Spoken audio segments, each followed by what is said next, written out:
ஒரு காட்டுக்குள்ள ஒரு முயலும் ஒரு நாயும் இருந்துதான். அந்த நாள் உட்கார்ந்துட்டு இருந்துதான். முயல் காட்டுக்குள்ள வந்துட்டு இருக்கும்போது அந்த வழியா நாய் இருக்குது. அந்த முயல் பார்த்துதான். பார்த்த உடனே அது பயந்து போயிடுச்சாம். ஏன்னா ஐயோ இந்த நாய் நம்மள சாப்பிட போகுது, நம்ம இதை தெரியாம மாட்டிக்கிட்டோம் அப்படின்னு சொல்லி அது பயந்து போயிட்டு அப்படியே நின்றுடுச்சாம்.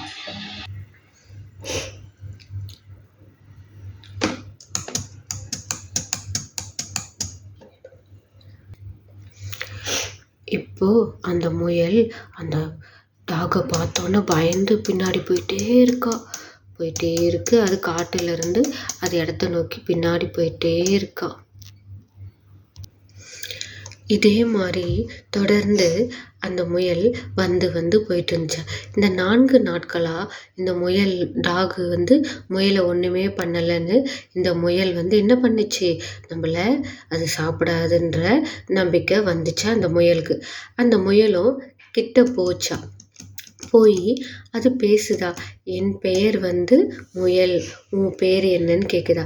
அந்த டாகும் என் பேர் நாய், உனக்கு என்ன வேணும்னு கேட்குதா. இல்லை, நான் 4 நாளாக வந்தேன், நீ என்னை சாப்பிடவே இல்லை, அதனால நீ ரொம்ப நல்ல டாகாக இருக்குன்னு சொல்லுதா. சரின்னு சொல்லிட்டு அந்த டாகும் சரி நீ என் நண்பன் தான் அப்படின்னு சொல்லி அந்த டாகும் முயலும் ரொம்ப நண்பனாகி ரொம்ப நாள் பழகிட்டே இருந்தாங்களாம். ஆனால் அந்த முயலுக்கு தெரியல, டாக் தன்னை சாப்பிட போகிறது அந்த முயலுக்கு தெரியலையாம். இந்த டாகும் இந்த இந்த முயலும் ரொம்ப நண்பர்களாக மாறிட்டாங்களாம். ஒரு நாள் அந்த டாக் முயல் நீ என் கூட வா, என் நண்பர்கள் எல்லாம் உனக்கு நான் காட்டுறேன்னு சொல்லிச்சா. முயலும் தான் நண்பன் சொல்கிறானே என்று நம்பி அந்த நாயோட கூட முயல் கிளம்பிடுச்சா.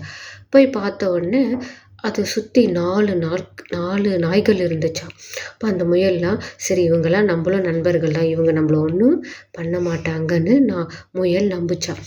நாய் சொல்லிச்சா, முயலே உன்னை நான் சாப்பிட போகிறேன், அதுக்கு தான் என் நண்பர்கள் எல்லாருமே சேர்ந்து இங்கே உன்னை ஏமாற்றி கூட்டிகிட்டு வந்தேன்னு அந்த முயல்கிட்ட சொல்லிச்சா.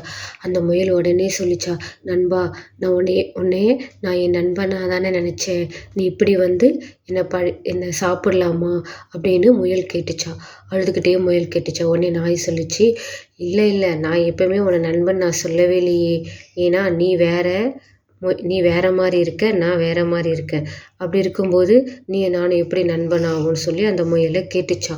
அந்த முயலுக்கு மனசு தாங்க முடியாமல் அழுதுட்டே இருந்துச்சா. உடனே அந்த முயல் சொல்லிச்சா, பரவாயில்ல நீ என்னை சாப்பிட்டாலும் நான் சந்தோஷம் தான் படுவேன், ஏன்னா என்னுடைய உடம்பு என் நண்பனுக்காவது சாப்பிட்றதுக்கு உதவுதேன்னு நினச்சி அந்த முயல் சந்தோஷமாக தான் இருந்துச்சு. அந்த நாய்களும் அதை புரிஞ்சிக்காம அதை முயலை சாப்பிட்டு முடிச்சிச்சா. முடிச்ச உடனே தான் அந்த நாய்க்கு தோணுச்சா, ஐயோ அது உண்மையாக நண்பை தான் வச்சிருக்கு, நம்ம தான் அதுக்கு துரோகம் பண்ணிட்டோன்னு சொல்லிட்டு அந்த நாய் ரொம்ப வருத்தப்பட்டுதான். அதுக்கப்புறம் அந்த நாய் எந்த அனிமல்ஸுமே எந்த முயலுமே வேட்டையாடாமல் நல்ல சமத்து டாகுவாக மாறிடுச்சா. இந்த கதை பிடிச்சிருந்தா நீங்கள் லைக் பண்ணுங்கள், ஷேர் பண்ணுங்கள். தேங்க்யூ.